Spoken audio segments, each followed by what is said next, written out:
Og det jeg vil dele, det er at give aldrig op.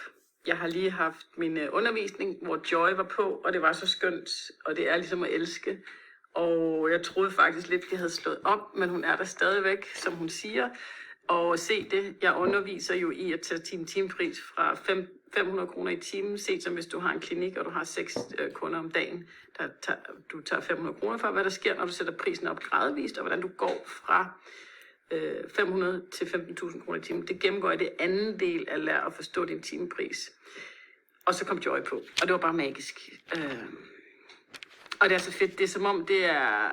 Vi blotter os, og vi viser os, og det er live, og det sker, så I kan se vores parterapi. I kan se, hvad det her coaching går ud på live på det interview. Og ja, man er nødt til at opleve det, men det tætteste, du kommer på at opleve det, det er, at du kan opleve det og se det i den her optagelse.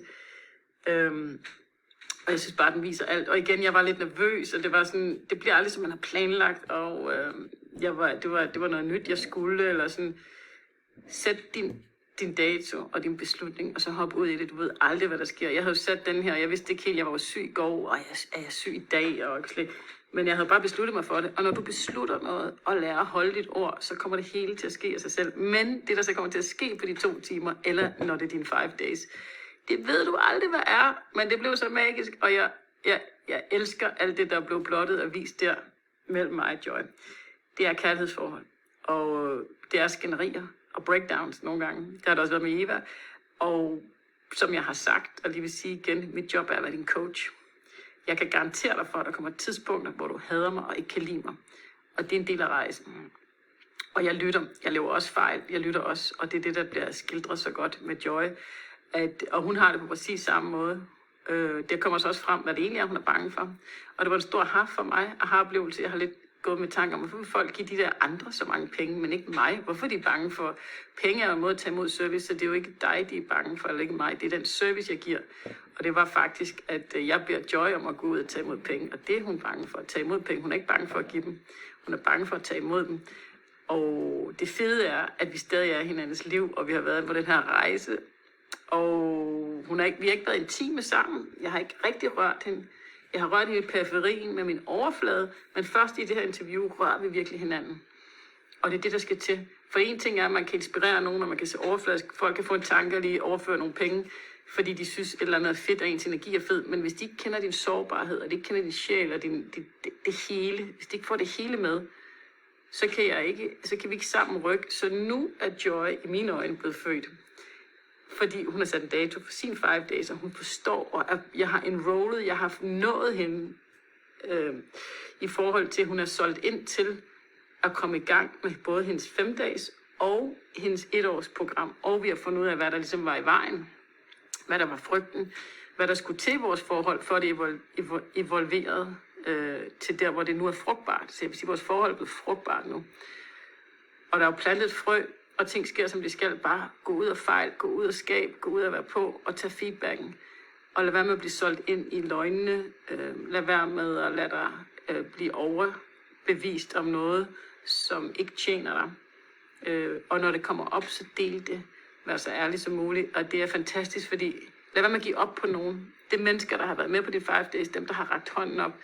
Bliv ved med at være der for dem. Du ved ikke, hvornår det sker. De kommer til dig. Det bliver den her funnel. Det bliver den her. Woohoo! Ej, mine unger havde lavet det fedeste stearinlys. Det er så lige... Jeg sagde, de skulle... Kan vi ikke vende den rundt? Jeg sagde, de skulle lave en... Vi havde julefrokost mandag, så siger jeg, de skal lave sådan en lysesdag. Og så tænker jeg jo, de vil lave en der. Så laver han sådan en trappe, den er så lige faldet ned. Men det var en trappe, der gik hele vejen op til lyset. Det synes jeg var genialt. Med et menneske på, når mennesket lige faldet ned.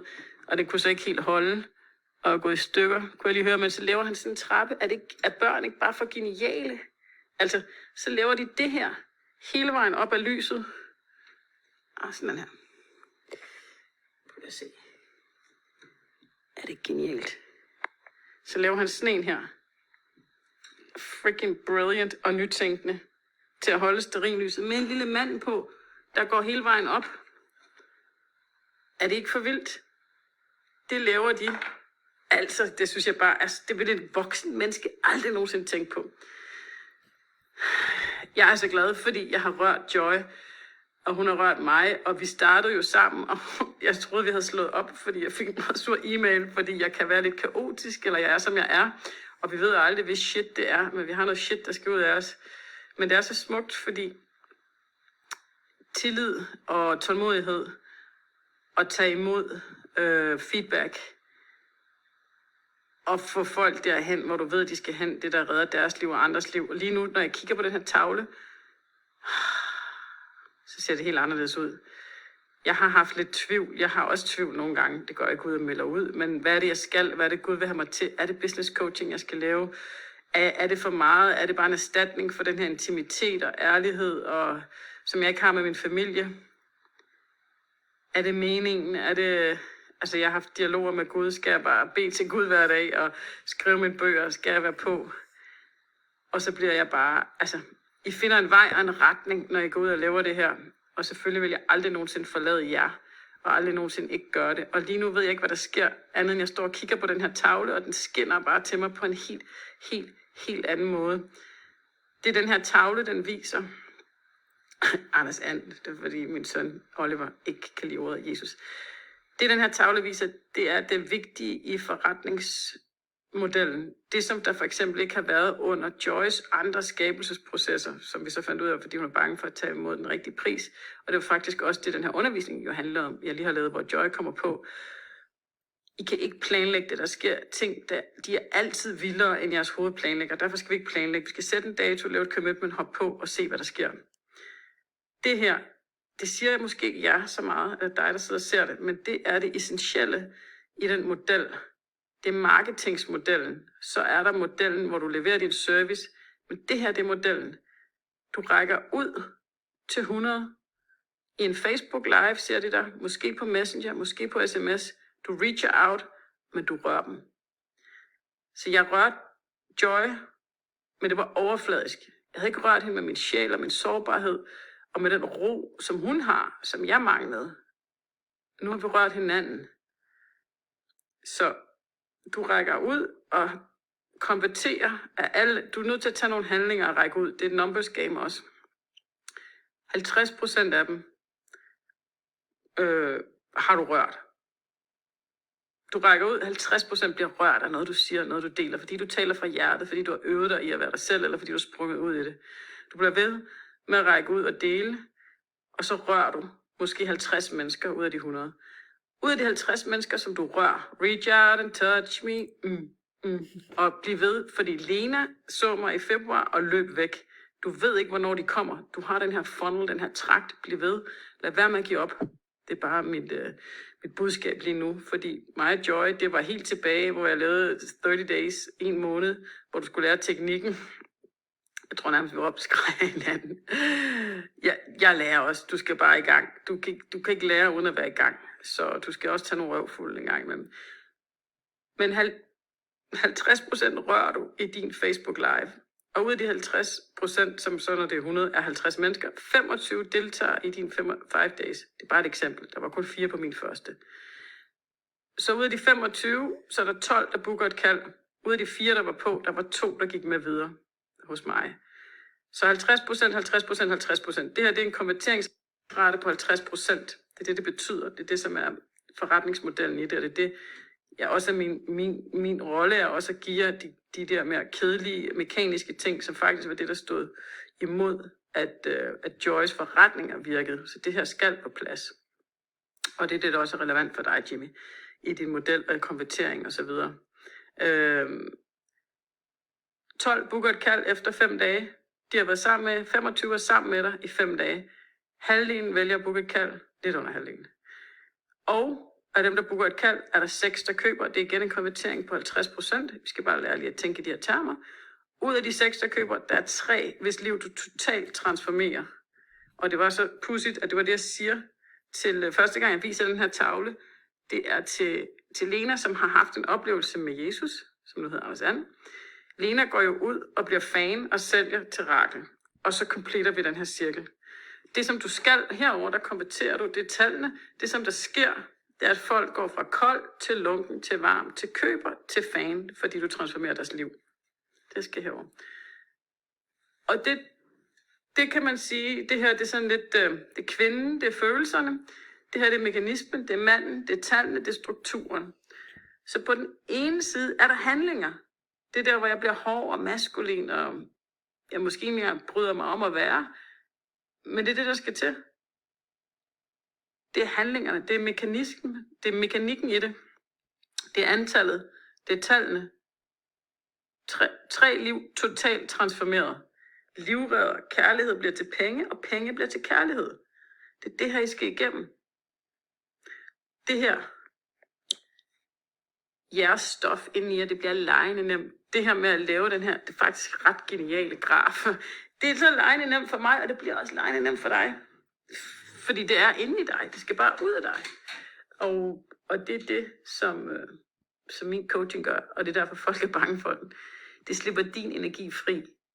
Men det vi er bange for, det forsvinder, når vi gør det. Det er 100% sikkert. Så det er så tosset at vente.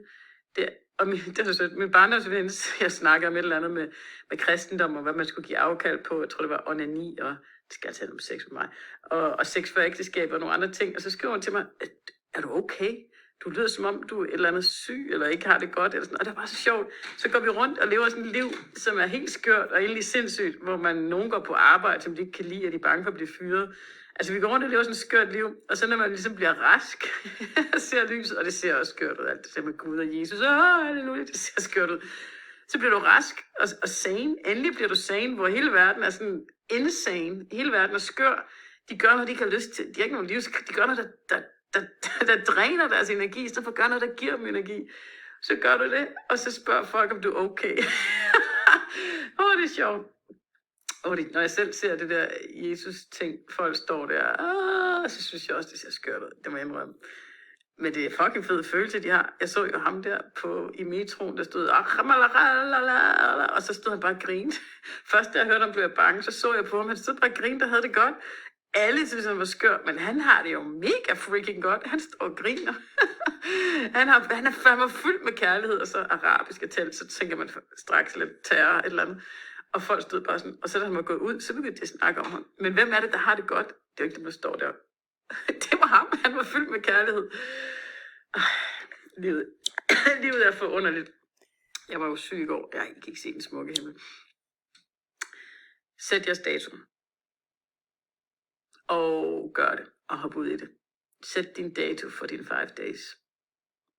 Tag imod alt, hvad du kan tage imod. Sig dit shit. Sig der, hvor du ikke kan tage imod. Had mig, elsk mig. Do whatever you please, og hvad du skal på din vej. Det er dit ansvar. Der er folk, der venter på dig. Du kan transformere deres liv og dit eget samtidig. Jeg står her for dig, og jeg lytter. Jeg går ikke ned fra det, jeg står for. Du skal tage minimum 2.000 om måneden i minimum 12 måneder. Det er det eneste, du skal. Dine kunder, det eneste, de skal, det er at betale dig. Så skal du være tjener. De skal selvfølgelig også tage imod din coaching. Det handler om at tage imod. Det handler om adlydelse.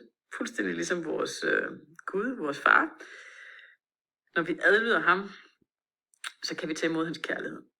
Og når vi tager imod hans kærlighed, så får vi også automatisk mere lyst til at adlyde ham. Og det som hans adlydelse giver, det er, at vi kan få nogle guddommelige gaver.